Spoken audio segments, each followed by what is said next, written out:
ദൈവം ഇല്ല എന്ന് പറയുന്നവരോട് എനിക്കൊന്നും പറയാനില്ല. പക്ഷേ സയൻസ് ആണ് ദൈവം എന്ന് വാദിക്കുന്നവരോടാണ് ഞാൻ പറയുന്നത്. ഒരിക്കലും സയൻസ് ഒരു ദൈവമല്ല എന്നുള്ളത് ഞാൻ പ്രൂവ് ചെയ്തു തരാം. അതിനാദ്യം സയൻസ് എന്താണ്, ഗോഡ് എന്താണ്, what is the difference between science and God, സയൻസിന്റെയും ഗോഡിന്റെയും ഇടയിലുള്ള തമ്മിലുള്ള വ്യത്യാസം എന്താണെന്ന് നമ്മൾ തിരിച്ചറിയണം. സയൻസ് എന്നുള്ളത് പ്രകൃതിയിൽ നടക്കുന്ന ഓരോ കാര്യങ്ങളും വ്യക്തമായി നമ്മളിലേക്ക് കണ്ടെത്തി തരുന്ന പഠന രീതിയാണ് സയൻസ്.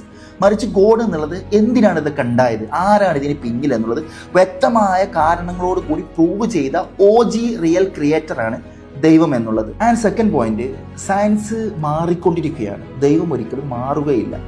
ഒരു കാലത്ത് സയൻസ് പറഞ്ഞു ഭൂമി ഫ്ലാറ്റ് ആണെന്ന്, പിന്നെ പറഞ്ഞു സൂര്യൻ ഭൂമിയെ ചുറ്റുകയാണ്, പിന്നെ പറഞ്ഞു ഭൂമി സൂര്യനെയാണ് ചുറ്റുന്നത്. അപ്പം മാറിക്കൊണ്ടിരിക്കുന്ന ഒരു വസ്തു എങ്ങനെ ദൈവമാവും? ആൻഡ് തേർഡ് പോയിന്റ്, സയൻസ് സൃഷ്ടിക്കുകയല്ല വിശദീകരിക്കുകയാണ്.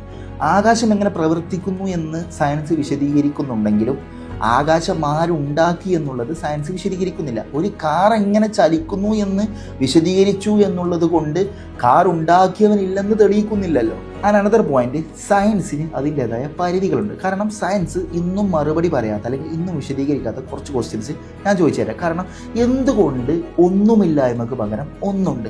അതുപോലെ തന്നെ ഈ ബോധം, കോൺഷ്യസ്നെസ് എവിടെ നിന്നാണ്? അതുപോലെ ഈ നന്മ തിന്മയുടെ അന്തിമ മാനദണ്ഡം എന്താകും? ഇതിനൊക്കെ പുറമെ സയൻസിൽ തന്നെ പ്രമുഖരായ സയൻറ്റിസ്റ്റുകൾ തന്നെ പറയുന്നു, അവർ സമ്മതിക്കുന്നു ദൈവമുണ്ട് എന്ന്. ഐസക് ന്യൂട്ടൻ പറയുന്നു ഇത്രയും മനോഹരമായ ഒരു പ്രപഞ്ചത്തിൻ്റെ പിന്നിൽ ബുദ്ധിമാനായ ഒരു ദൈവത്തിൻ്റെ ക്രിയേഷൻ ഉണ്ട്, അതുകൊണ്ട് ദൈവമുണ്ട്.